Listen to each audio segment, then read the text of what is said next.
ભરૂચ જિલ્લાના ઝઘડિયા તાલુકાના ઉમરલા ગામમાં માતૃત્વની એક અનોખી ઘટના સામે આવી હતી, જેમાં એક માદા શ્વાને પોતાના નવજાત બચ્ચાને બચાવવા માટે કલાકો સુધી કોબરા સાપ સામે બહાદુરીપૂર્વક મુકાબલો કર્યો હતો. આખરે સર્પમિત્ર દ્વારા કોબરા સાપનું સલામત રેસ્ક્યુ કરવામાં આવ્યું હતું.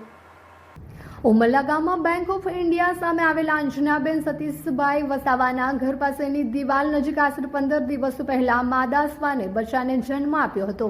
વહેલી સવારે અંદાજે 5 વાગ્યાના સમયે એક ઝેરી કોબરા સાપના બચ્ચાની નજીક આવતો દેખાતા શ્વાન સતર્ક બની ગઈ હતી. પોતાના નવજાત બચ્ચાને બચાવવા માટે માદા શ્વાન સાપ સામે અડીખમ ઊભી રહી સતત જોરથી ભસવા લાગી હતી. આક્રમક અવાજને અંદાજ જોઈ કોબરા સાપ પણ ત્યાંથી આગળ વધી શક્યો ન હતો. શ્વાને સાપને બચ્ચા તરફ જવા દીધો ન હતો. સતત તેની સામે મોરચો સંભાળી રાખ્યો હતો. શ્વાનના ભસવાના અવાજથી અંજનાબેન ઊંઘમાંથી જાગી ગયા હતા. તેઓની બારીમાંથી બહાર નજર કરતા માદા શ્વાન અને કોબરા સાપ વચ્ચેનો આ સંઘર્ષ જોયો હતો.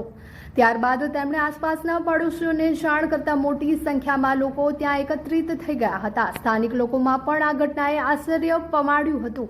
માતા અને બચ્ચા વચ્ચેનો પ્રેમ લાગણીનો જીવંત દાખલો જોઈ લોકો ભાવ વિભોર બની ગયા હતા. આ દરમિયાન માદા શ્વાને આશરે 2 થી 3 કલાક સુધી કોબરા સાપને એક જ જગ્યાએ રોકી રાખ્યો હતો. બાદમાં સર્પમિત્ર ફૈજાનને જાણ કરવામાં આવી હતી.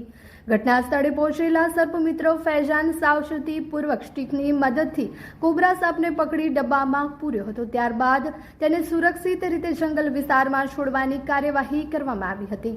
આ સમગ્ર ઘટનાએ માનવજાત સાથે પશુ પ્રાણીઓમાં પણ માતૃત્વ અને લાગણી કેટલી મજબૂત હોય છે તેનો અનોખો સંદેશ આપ્યો હતો.